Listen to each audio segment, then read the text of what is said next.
ओम शांति। 30 अक्टूबर 2023 के आइए सुनते हैं मुरली के मुख्य पॉइंट्स।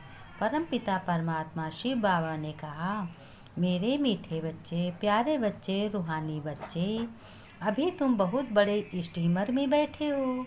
तुम खारी चैनल को पार कर क्षीर सागर में जा रहे हो। तुम्हारा लंगर उठ चुका है।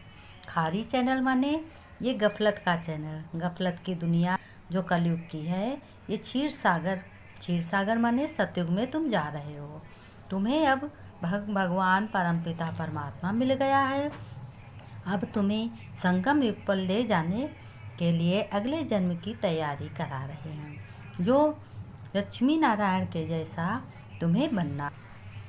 प्रश्न में बाबा ने पूछा, बच्चों, विशेष थकावट किस बात में आती है? थकावट आने का मुख्य कारण क्या है?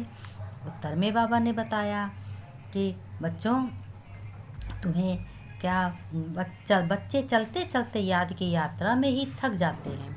इसमें थकावट आने का मुख्य कारण है संग दोष। संग ऐसा मिल जाता है जो अपने बेहद के बाप का हाथ छोड़ देते हैं, यानी ईश्वर का हाथ छोड़ देते हैं और गलत संग दोष में पड़ जाते हैं। इसलिए कहा जाता है कि संग तारे कुसंग बोरे। संग में आकर स्टीमर में पाँव नीचे उतारा तो माया कच्चा खा लेगी, यानी दलदल में फंस जाओगे। सारी मुसीबतें का किनारा करना मुश्किल हो जाएगा, बाबा ने कहा। इसलिए बाबा बच्चों को बहुत सावधान करते हैं। कहते हैं, बच्चे, समर्थ बाप का हाथ कभी भी नहीं छोड़ना है। तुम्हें भगवान मिला है, भगवान का साथ कभी नहीं छोड़ना है। बाबा ने कहा, ये फिर नर्क में स्वर्ग जाना है। विषय सागर खारी है। तुम बड़े स्टीमर पर बैठे हो, तुम चल पड़े हो।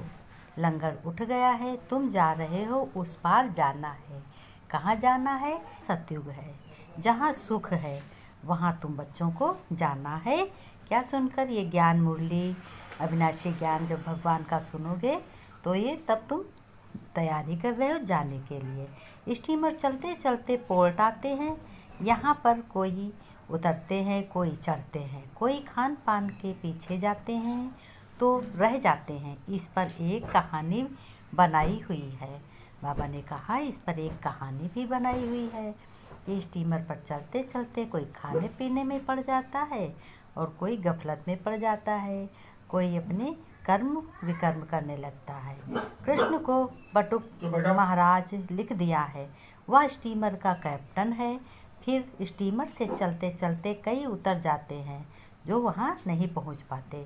महारथियों को भी हप कर जाती है, पढ़ाई को छोड़ देते हैं। गोया निश्चय बुद्धि न रहे, फिर बीच सागर में गिर पड़ते हैं। तुमने देखा है, पक्षी मरते, फिर चींटियों का झुंड आकर उनको उठाते हैं। तो यह 5 विकारों रूपी भूत एकदम कच्चा खाकर हप कर लेते हैं। इस पर बड़ी ही कहानी लिखी हुई है। बाबा ने कहा कि देखो, इस समय कलयुग का अंत है। सभी लोग पढ़ाई पे ज़्यादा ध्यान दें और भगवान के सुनाए हुए महावाक्यों को ज़रूर सुनो, क्योंकि यह तुम्हारा अगला का जन्म सुधरने वाला है। अगले जन्म की तैयारी कर रहे हो और इस वक्त जो भी मिल रहा है वो तुम्हारे पुराने कर्मों का लेखा जोखा है। ऐसे बहुत होते हैं जो 10 वर्ष रहकर भी फिर संगदोष में आ जाते हैं, यानी 10 वर्ष तक ज्ञान सुना, फिर बाद में गलत संगत में आ जाते हैं और पाँव नीचे उतारा, फिर माया ने उनको कच्चा खा लिया, माया ने उनको गलत कर्मों में गिरा लिया, अपने में फंसा लिया। ये भी निश्चय करते हैं कि आपसे स्वर्ग का वर्षा लेंगे। बाबा ने कहा, कोई नहीं। बाबा सभी बातें बता रहे हैं कि बच्चों, विनाश के समय बहुत ही भयानक दृश्य देखने को मिलेंगे। मौत मलू का शिकार इसी प्रकार से डांस करते रहेंगे। तुम देखते रहोगे कि हम भगवान के बच्चे हैं, बाप का बनकर। फिर अगर तुमने ज्ञान छोड़ दिया, नहीं सुना, तो देखो दास दासियाँ बनोगे। बाबा ने नमस्ते की, मेरे मीठे मीठे सीखी लगे। 5000 वर्ष बाद फिर से आकर मिले हुए बच्चों प्रति नंबरवार पुरुषार्थ अनुसार याद प्यार और गुड मॉर्निंग। रूहानी बाप की रूहानी बच्चों को नमस्ते।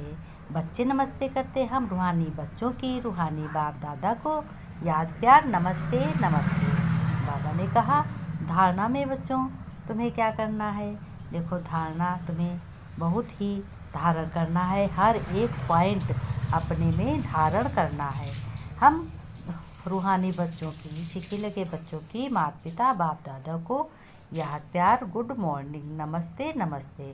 बाबा ने कहा देखो धारणा के लिए समर्थ बाप का हाथ पकड़ कर रखना है, एक बाप से ही दिल लगानी है, सवेरे उठकर याद में बैठना है, अपने परम पिता भगवान शिव बाबा को बहुत ही याद करना है, संग दोष से अपनी संभाल करनी है, कुसंग में आकर कभी भी पढ़ाई ये विनाशी ज्ञान नहीं छोड़ना है। वरदान में है खुशी की गोली का इंजेक्शन द्वारा स्वयं की दवाई स्वयं करने वाले नॉलेजफुल भव। खुशी का है कि यह विनाशी ज्ञान रतन है, मिला है भगवान। बाबा ने कहा ब्राह्मण बच्चे अपनी बीमारी की दवाई स्वयं ही कर सकते हैं। खुशी की खुराक सेकंड में असर करने वाली दवाई है। जैसे डॉक्टर्स पावरफुल इंजेक्शन लगा देते हैं तो चेंज हो जाते हैं और दवाई फ़ायदा कर जाती है। बाबा ने कहा इसी खुशी में तुम्हें रहना है, ये अविनाशी ज्ञान रतन है जिससे तुम्हारी खुशी हमेशा बरकरार बनी रहती है। बाबा ने कहा खुशी की गोली देते व खुशी का इंजेक्शन लगा देते तो बीमारी का रूप बदल जाता। नॉलेज की लाइट माइट तुम्हारे साथ है, भगवान तुम्हारे साथ है, तुम्हें किसी भी कार्य की चिंता नहीं है, तुम्हारा सब स्लोगन में बाबा ने बताया जो मन की एकाग्रता द्वारा सर्व सिद्धियां प्राप्त कर लेते हैं वही सिद्धि स्वरूप बनते हैं। बाबा ने कहा जो बच्चे अपने मन को एकाग्रता माने एक हमारा परमपिता परमात्मा शिव बाबा, एक हम, जब एक ही बिंदु में याद करते हो अपने मन को प्राप्त करते हो, लगाते हो, सिद्धियां प्राप्त कर लेते हो, सिद्धि स्वरूप बन जाते हो। ओम